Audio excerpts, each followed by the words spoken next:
All right, welcome to another edition of the Sam Sorbo Show. I'm going to get right into it because I have a lovely guest sitting with me waiting to come on. And she has been suffering under COVID restrictions, but not in the way you might think. She is a recent graduate of Earlhamn School of Religion, and she ended up overturning her college's policy for requiring the COVID-19 vaccine. I first heard her on the RFK Defender show, Robert Kennedy Jr.'s show.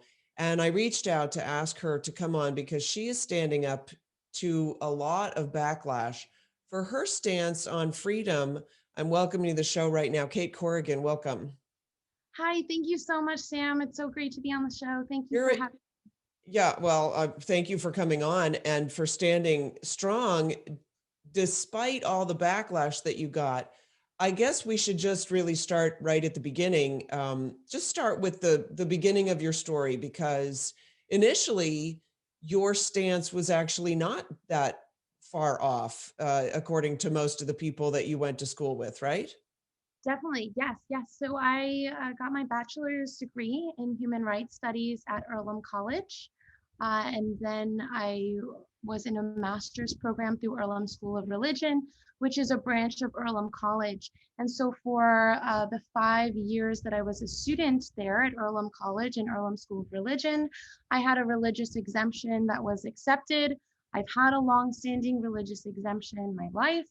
And so I came into a difficult situation where my school put out a notice on April 1st saying that they were requiring proof of vaccination status to attend graduation. So I just graduated from a master's program in peace and social transformation at Earlhamn School of Religion. And so I came into a very difficult situation where my school was saying, well, now we're requiring this vaccine. And so I basically just let them know of my rights and my freedoms underneath Indiana state law, underneath federal law, and underneath the Constitution of the United States of America. And then eventually my school ended up changing their policy. They changed their entire website from saying that they're requiring proof of COVID vaccine status, they're requiring proof of a negative COVID test, to simply recommending both of these, both the vaccine and the test, which was just wonderful news. I was so happy to go to graduation. So happy that my family would also be able to come. So it was really great. But that exciting. Sorry to jump in, but to be clear, is your family had the shots or had anything, or are they also taking a religious exemption, like they're taking a religious My family has also had a longstanding religious exemption to vaccines. So we've all had a longstanding religious exemption, which has been accepted to multiple schools. I was homeschooled for the majority of my primary education, from 3rd to 12th grade. I was in a semester school, a Quaker semester school, for 4 months in Northern California, which was my first introduction to Quakerism. And I pride myself in valuing and living by the Quaker values, which is why I went to Earlhamn College, because of the values they stand for. Are you Quaker? I am not Quaker. I'm not Quaker. So but you respect them because Earlhamn is a Quaker school. Yeah. I do. Yes. No, I strongly believe in finding the inner light of everyone and finding their own light in God and following their truth, their inner truth. And so this whole journey. Richard Nixon was a Quaker, and so was Benjamin Franklin was a Quaker. I don't know about Richard Nixon. He might be. I'm not sure, but I know Benjamin Franklin was, as well as many of the founding fathers of our nation. They were Quakers, and so they believed in the right of individual rights and freedoms and being able to practice whatever faith they want to practice. That was the founding of our nation, is religious freedom. So I definitely, my great-grandfather, I'm the 8th great-granddaughter of the first governor of the state of Connecticut, John Webster. And his family came to America and founded the Connecticut colony in search of religious freedom. Most of my family, I come from a long line of Irish freedom fighters who fought in the Irish Republican Army. And so freedom means a lot to me and my family. And so, you know, especially when it comes to, you know, having the option to decide what we put into our bodies is so fundamental, the right to bodily autonomy. So yeah. Yeah. So up until the graduation, your school had not had a problem issuing you exemptions. Had you been attending classes in person, or did they just push everybody off online and so it wasn't a big deal? Well, this past year, due to COVID, all of the classes were online. And then I was going to actually have an in-person class. It was a 2-week intensive course in May. And then once my professor knew that I was not going to get the COVID vaccine, he changed the class from being in person to being online. So I had plans to travel to Indiana to attend class in person. And he said, well, with all of this out in the open, the class is going to be online now to protect my own safety.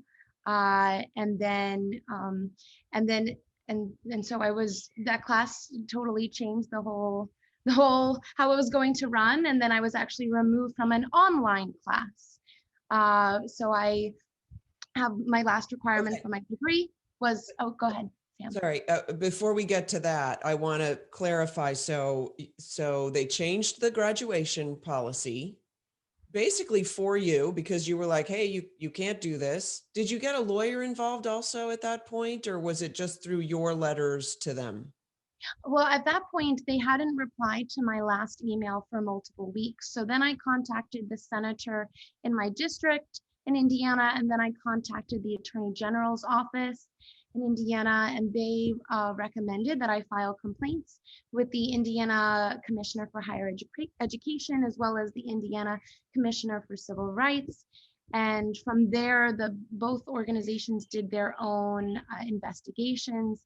And so Earlhamn College had to respond to the Indiana Commissioner for Higher Education as to why they were going to be discriminating against me for attending my own graduation. And so So rather than need to reply, they just changed their whole website. Did they notify you of that, or they just? they didn't notify me of that. They wrote a letter back to the Indiana Commissioner for Higher Education saying that I no longer need to require or show proof of vaccination status. It was very short and brief, but they never contacted me directly. Yeah, it's very, very interesting. They're such cowards, these bullies. Bullies Yeah. are cowards. Let's just let it be said for the record. Most bullies are cowards. All right. So they changed their policy. Did you go to graduation? Did you walk in the graduation? What was that like? Definitely. So Earlhamn College and Earlhamn School of Religion have two ceremonies, which is a little bit different than most schools. So on Friday night, they have like a worship service.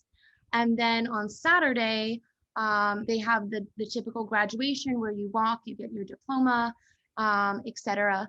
So on Friday night, I went to the worship service. And so I'll just back up a minute. I was actually removed from speaking at graduation because I'm not vaccinated, and half of the students in my class were harassing me, contacting, the dean and contacting the president to have me removed. Eventually, they had me removed from speaking at graduation, and so I decided to share what I had written for the past month, a poem that I wrote. I'm a poet. I love writing poetry. And a lot of my poetry is connected to spirituality, to the divine, to God. And so I decided to read my poem during the worship service. And so I got up at the podium and I read my poem. Oh, so hold on. So the worship service invites people, just whoever would like to come and speak? Yes. So in Quaker worship, basically, there's a moment of silence, and people have the opportunity to speak if they feel led to share whatever that may be. And so I decided in that moment to share the poem that I wrote and worked on for a month. And so people were very angry about me speaking. And so, I started off by I'm saying that, sorry. That's yes, absurd. Like she hasn't gotten the shot, therefore she should be silent. yes, What is that? Like, what is that? yep, Seriously. Like they're denying your humanity. This is a very, very dangerous, it's a very dangerous ideology that it we is. can deny a person's humanity in a religious context, in a Right. Christian religious context. The other religions do it, but Christianity supposedly doesn't do that. And yet they're denying your humanity by being angered by you even opening your mouth. Yes. Yes, they were very angered. And it goes into this entire culture of canceling people out and censoring them. And we're seeing this constantly, on social media. And so, and I definitely was seeing that in my own university. So it was very disheartening what was happening. And so, I went up and I wrote a beautiful poem. I think it's a beautiful poem about the values of Quaker principles and the values that we have learned through taking classes such as Christian ethics and peace and social transformation. So you And rub their noses in it. well, I was just speaking my own truth by saying this is what I've learned from this institution. This is what we've all should have learned to be These leaders. Okay, so one of the things that I noticed in your interview with Kennedy is you say your own truth. Yes, Let's just say the truth. It's not yours, it's the. And the yes, fact that you're proposing it doesn't make it any less true or more true. It's the truth. Now, if somebody disagrees with the truth, then they can bring facts to disagree. But the truth is, you were sharing this. It wasn't your truth, it was the truth that you were sharing, that this is something that everybody should have gleaned from a religious Quaker education. Don't the Quakers refer to each other as friends? yes, yes, Yeah. we do. Nixon was a Quaker. And so was the guy who wrote Witness, whose name is just escaping me for whatever reason, because they became friendly actually after Oh, he left communism and then eventually became a Quaker. And he did it out of love for humanity. And now you're talking to young people who have been educated in a system that purports to teach Quakerism in its depths, to teach religiosity, Christianity in its depths, and you have people behaving as the opposite of that, which frankly angers me. I can't imagine that you weren't somewhat angered by it, but certainly frustrated. And not only that, you're sharing from your heart, which is something that ought to be admired at least, applauded at least. And yet, no, they just want to shut you down. exactly. Yes. I mean, I definitely felt like, I went back after this entire experience and I went back and read through all of the Quaker principles that I've learned Yeah. and Did I valued. And get them wrong? Was I yeah, somehow mistaken that wasn't what I was supposed to do? exactly, exactly. But it seems like, you know, not Quakerism, but at least the institution I was going to values diversity, but only to a certain extent. If your viewpoints are so different from ours, they're canceled. They're not accepted. They're not welcome. They're shunned, and you have to be silent and you do as we say. I was But receiving then email. we can't say that they value diversity. Exactly. They Yeah. can't, they're not allowed to hide behind that, right? We value diversity. No, you don't. And I'm living proof, right? Yes. Well, Uh, that's why I asked, how can an institution claim that they promote acceptance, that they promote inclusive people from all backgrounds, that they accept and invite diversity, but then they threaten and harass and shame and shun people that have different opinions than them. You can't be on the same line. You just simply can't. And so that's why, I think what you said, speaking the truth, whatever that truth may be for you or for other people, is so important. And that's what I was taught. That's how the education that I received from Earlhamn College was to do that. Right. was to seek out your own truth, to seek out the truth, Yeah. and to speak that loud and clear and You fight for it. you didn't learn properly. Shame on you. Yes. They only meant to say that. They didn't mean it. They mean to say diversity, but they don't actually mean the word. Diversity equals conformity. In fact, so my book, Words for Warriors, I'm coming out with a poster that goes along with it that is sort of a reiteration of a bunch of the words that they've taken now and they've transformed into a completely different meaning, basically the opposite meaning in a sense. So tolerance is just acceptance. Diversity means conformity. They take these words, they say the words because they sound good, but they're lying because they don't mean them. They mean the opposite, basically. And because you refuse to conform, shame on you. You must be silenced. They did try. They do want to cancel you, and I call it. I've decided now it should be called cancer culture because that's really what it is. It's a cancerous growth in our culture right now to kill part of the body. And I noticed. I'll just say this, and then I need to take a break.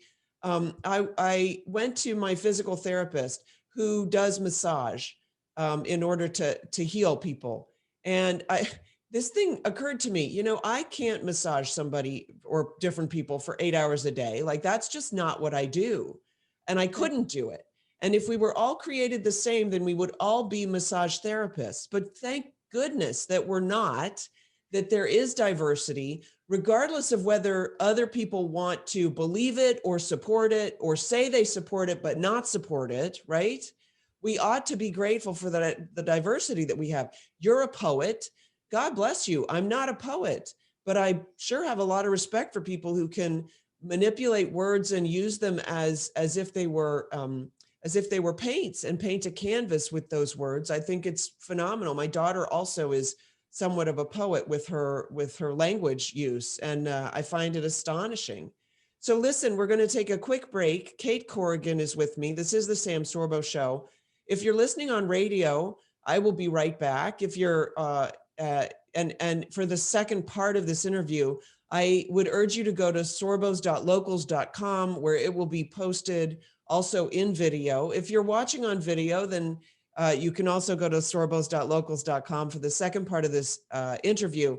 And I want to ask Cait specifically, what were the things that happened to her after the school surreptitiously changed their policy on her behalf.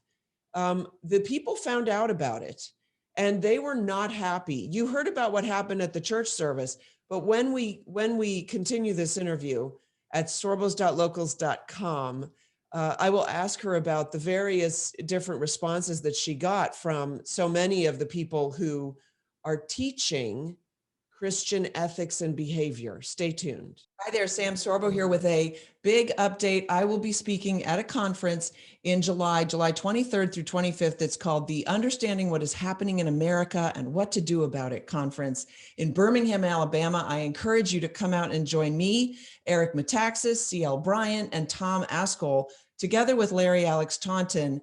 It's going to be a great time, July 23rd through 25th. Check the links below. Also, don't forget to subscribe below and like, that's very helpful, and share. And don't forget, if you want more of my great content, please go to sorbos.locals.com, join the community that Kevin and I have formed over there. Don't forget, pick up a copy, your very own copy of Words for Warriors. Also get one for your friend. If you don't want to buy on Amazon, please go to samsorbo.com, samsorbo.com. And I have exciting news. I've actually created a poster that goes along with the book because so many people were asking about it. So check out samsorbo.com. The poster will be coming very, very soon. I'm excited about that. And then I'm also joining forces with Liftable TV. Go to liftable.tv/Sam Sorbo for all this great content, plus a lot more. Liftable TV, all the links are down below. Thanks so much for joining me. This is the Sam Sorbo Show.